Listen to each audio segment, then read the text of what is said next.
বাহিরে প্রথমেই দেখাবো যে আজকে যে ডালটার যে ডালটা দেওয়া হয় সেই ডালের নিচে আপনাদের দেখানোর চেষ্টা করবো।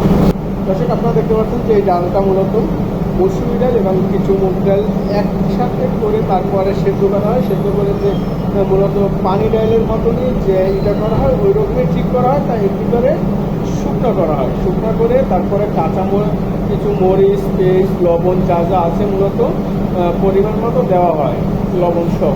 তারপরে এটা মনে করেন যে ডাল ভর্তা হালকা একটু ভর্তার মতো বানানো হয় এবং ভর্তার মতো বানানোর পরে তারপরে এটা হচ্ছে খামি। আপনারা দেখতে পাচ্ছেন এটা হচ্ছে খামি। এই খামিটা মূলত দর্শক, আপনারা যারা আমার ভিডিওটি দেখছেন তারা সবাই আমার চ্যানেলটি সবাই সাবস্ক্রাইব করে আমার সাথে থাকবেন। ডাল পুরিটা আসলে তৈরি করা হবে, তো আমি আপনাদের দেখাবো যে খামির ভিতরে কীভাবে ডালটা আসলে ওইটা তারপরে পুরিটা বানানো হয় সেই জিনিসটা আপনাদের দেখানোর চেষ্টা করব।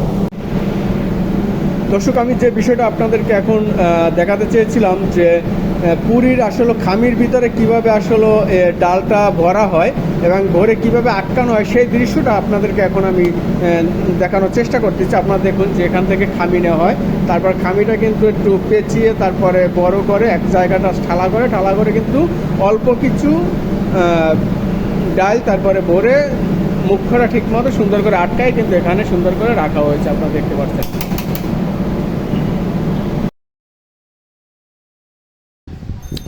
এবার আপনাদেরকে আমি দেখাবো যে পুরিগুলো কিভাবে বেলন করা হয়। আপনারা দেখতে পাচ্ছেন যে পুরিগুলো কিন্তু সুন্দর করে কিন্তু বেলন করা হচ্ছে এবং বেলন করে কিন্তু একটা কিন্তু সাজিয়ে রাখা হচ্ছে, কারণ একটার উপরে একটা যদি রাখা হয় তাহলে একটার সাথে একটা লেগে যাবে, যার কারণে একটু সমস্যা হয়ে যাবে এবং এলোমেলো হয়ে যাবে, জিনিসটা নষ্ট হয়ে যাবে। যার কারণে কিন্তু আপনারা দেখতে পাচ্ছেন যে পুরিগুলো মানে বেলন করে তারপরে কিন্তু একটা আলাদা করে তারপরে কিন্তু রাখা হচ্ছে। দর্শক, তারপরে যে দৃশ্যটা আপনাদেরকে আমি এখন দেখাবো সেটা হচ্ছে যে শেষ পুরি তৈরি করার শেষ যে কাজটি, সেটা হচ্ছে পুরি তেলের ছাড়া। আপনারা দেখতে পাচ্ছেন যে 3 পিস পুরি তেলে ছেড়েছে, 4 পিস, 5 পিস, এবার 6 পিস পুরি কিন্তু তেলে ছাড়লো। এবার আপনারা দেখতে পাচ্ছেন দর্শক, কিন্তু সেই পুরীর যে শেষ দৃশ্য, শেষ মুমেন্ট, শেষ কথা, সেই পুরী নিয়ে যে শেষ কথা, সেই শেষ কথা কিন্তু আসলে শেষ পর্যায়ে আপনারা দেখতে পাচ্ছেন যে তেলগুলো কিন্তু ছিটিয়ে তারপরে পুরীর উপরে দিচ্ছে, কারণ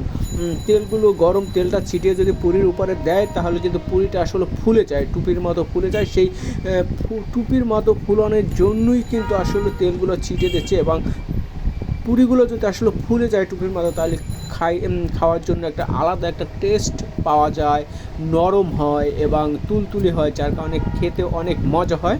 এবং কিন্তু ভাজা কিন্তু আসলে দর্শক আমাদের শেষ পর্যায়ে এই মুহূর্তে আপনারা দেখতে পাচ্ছেন আমাদের বাজার যে দৃশ্য সেটা কিন্তু আসলে শেষ হয়ে গেল। দর্শক, তো এই ছিল আজকে আমার ভিডিওতে। আমার ভিডিওটি যদি ভালো লাগে অবশ্যই আমার ভিডিওটি সবাই লাইক, কমেন্ট, শেয়ার করে আমার সাথে থাকবেন। ধন্যবাদ সবাইকে, দেখা হবে পরবর্তী কোনো ভিডিওতে। আল্লাহ হাফেজ।